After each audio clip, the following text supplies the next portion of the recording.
आजम सवाती का रिहाई के बाद पहला पैगाम जारी, पाकिस्तानियों से अहम अपील कर दी। अपने बयान में पीटीआई सेनेटर ने कहा कि मैं सबसे पहले अल्लाह ताला का, फिर अपने मुल्क के हर तबके से ताल्लुक रखने वालों, कानून की हुक्मरानी चाहने वालों और खासकर इमरान खान का शुक्रिया अदा करता हूँ, जिनकी दुआओं ने, ख्वाहिशात ने मुझे हौसला दिया और जुल्म के आगे नहीं झुकने दिया।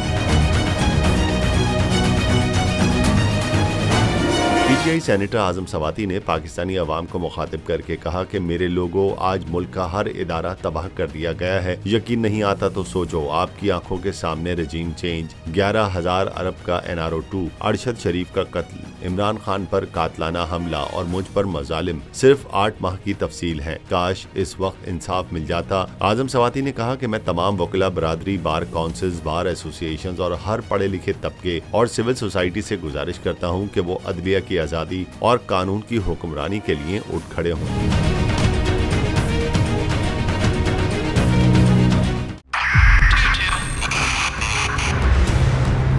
2022 बहुत सारे तोहफे भी देके गया पाकिस्तान की आवाम को। पाकिस्तान की आवाम को एक तोहफा ये दिया कि आवाम को पता चल गया कि पाकिस्तान का मीडिया क्या है। हक और सच का सफर साल 2022 में बोल रहा नंबर 1। हमने बहुत सारे शोज और ट्रांसमिशंस की, पूरा साल मुसलसल जदोजहद में निकल गया कि ये वोट ऑफ कॉन्फिडेंस के पीछे कौन लोग थे। तोड़े रेटिंग के सभी रिकॉर्ड। सोशल मीडिया पर भी सबसे ज्यादा तेजी से 2.4 बिलियन व्यूज का संगे मील अबूर किया। एंकर्स को भी आवाम में सबसे ज्यादा मकबूलियत मिली और सोशल मीडिया पर भी बोल रहा सब पर भारी। सब्सक्राइब करें और बेल दबाएं ताकि कोई खबर रह न जाए।